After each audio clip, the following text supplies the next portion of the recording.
This is Matthew McConaughey. Natalie Portman. James Patterson. Michael Ian Black. And you are listening to Five Questions with Dan Schawbel.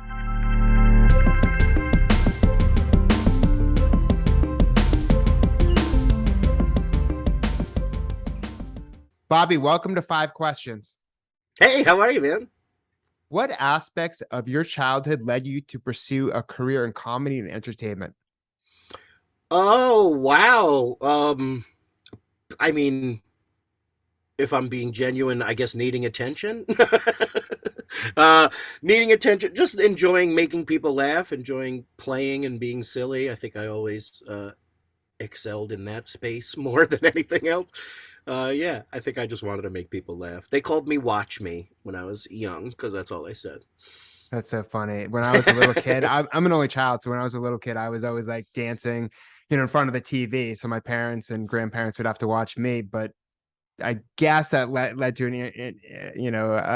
a career in entertainment, sort of, but Yeah, not comedy. Yeah, I did my first improv lesson the other day. So that was congrats. That's a step forward, I guess. That's awesome. That's fantastic. That's the best. In what ways did you distinguish yourself when you were auditioning for SNL, and why did it take 14 months to get the gig?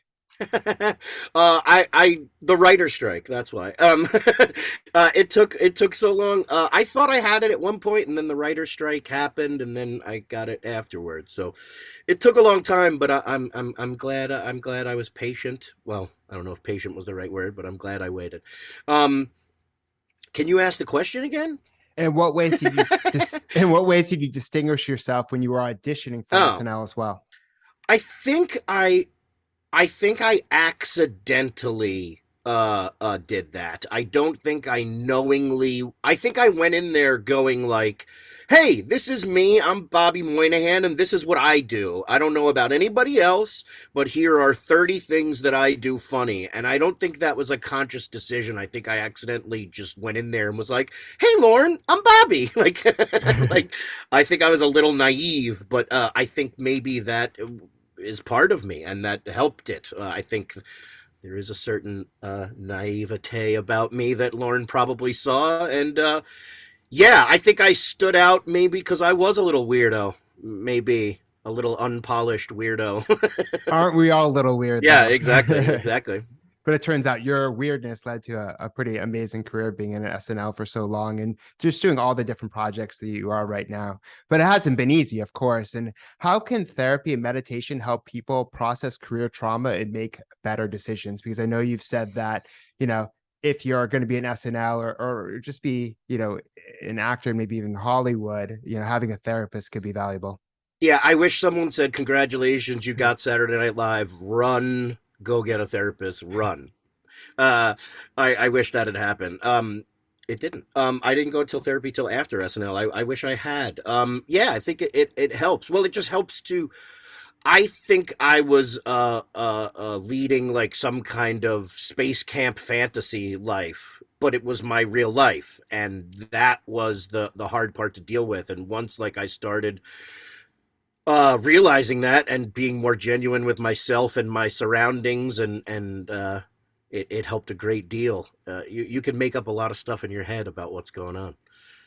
Definitely, especially because, being in entertainment, you get scrutinized, and just the pressure of like not knowing, did I do a good job? Did I make people laugh? And that can wear people down, especially in, I've talked to a lot of like stand-up comics as well. And you just have to learn to deal with criticism and not getting laughs. Yeah, comedy is filled with grounded people who can take care of themselves.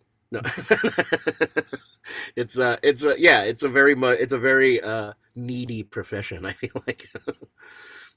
Definitely. And how do you come up with the idea for your book, Not All Sheep Are Boring? And what's the main message you want to convey to children? I was thinking about why do people count sheep to fall asleep, and why is it specifically sheep? And then I realized it must be because sheep are really boring. And I wanted to write a funny book about a toad who's trying to convince you that sheep are not boring, but he's wrong. Sheep are very boring, and that's why people fall asleep. And what's your best piece of career advice?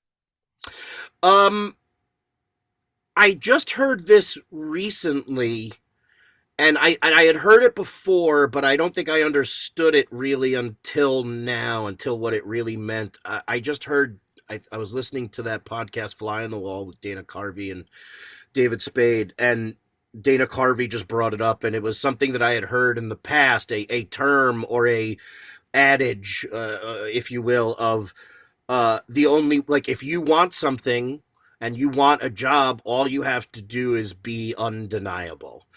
And I remember thinking about that, and like even like when I was at SNL, that was kind of the sentiment was like, we don't expect you to go, you know, that Lauren, the famous quote is, we don't go on because we're ready, we go, you know, we go on because it's 11:30.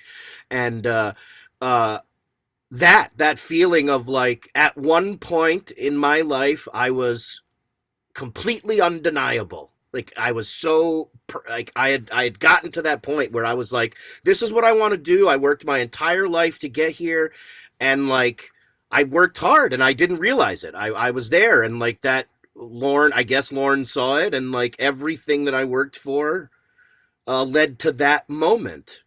And it's that be like being undeniable. That's it. Like I worked it. Sorry, I'm working this out in my brain as I say it, but when I heard Dana Carvey say that, I felt like it was the first time in a long time where I was like proud of myself, and I was like, I did it. I got to that point, and I made it impossible not to hire me for that job because that's what I wanted.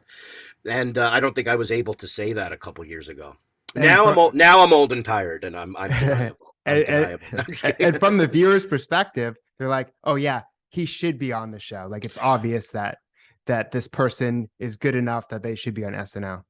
Well, I don't even know if the word is good enough. Like it was just like I was standing on the stage in front of Lorne Michaels at Saturday Night Live. It was my life's dream, and I was just having a blast. And I I wasn't even worried because I was like, I'm not going to get it.